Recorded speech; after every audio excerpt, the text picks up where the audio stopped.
All right guys, we got active stretching. So today we're gonna do mostly from standing here. So we're gonna start just with a hip car. So standing hip car, tension the whole body up nice and slow.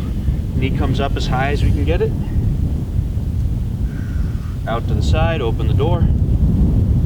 Slowly rotate the hip through and around. 5 times each direction. Taking your time. If you need a wall, use a wall. Yep. Same on the other side, all the way through. The slower we can do these reps, the better. Everything for active stretching is about prioritizing quality over quantity. So even if you do one really long one, better than 5 than 10, get the exercise, pause the video, then continue. So from there we're gonna get the feet nice and wide, sitting into the hip as far as we can to one side. We're gonna do a low shift. So trying to get all the way across the hip, staying at the bottom of this to the other side. Good, so moving side to side, staying low. Nice and slow, sitting your hips as far down into the ground as you can the whole time. If you need to do a little lift for the ankle, like we're on a hill here, it helps. It's perfect. 5 to each side, trying to get that space open there. Okay. Once we've got that, we're gonna bring the feet together nice and slow. We're gonna bring the chin to chest, do a back forward bend. So we're bending the back all the way forward, trying to get as much flexion out of the whole spine, nice and easy, breathing out as you go. If there's any pain, stop.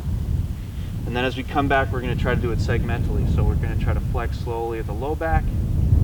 Last thing that comes up is the head. Nice and slow, the whole spine elongates. So if we move to the side and look at this, as he reaches down, okay, everything's coming from the top down. So neck all the way down. Last thing that bends is his SI joint and his hip. As we come up, first thing that goes is the hip, then the SI joint all the way up to the cervical spine. Nice and slow for 10. Take your time there, make sure you breathe with it. If there's any pain, stop and address it. Next, we're gonna address the shoulders. So nice and slow, we've got a couple shoulder circles here. So thumb goes up, trying to get into as much extension as possible, keeping that shoulder away from the ear.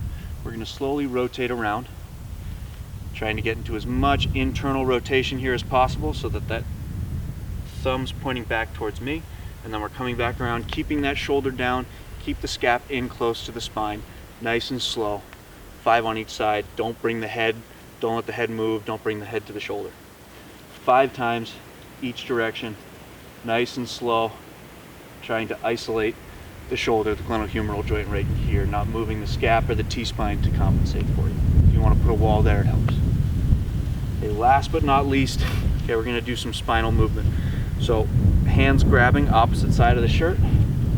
We're going to bring the ribs forward, like we're starting to do that forward bend again, and then we're going to bring the head to the side, trying to open up the lateral ribs on the side, coming back, huge breath into the front of the ribs.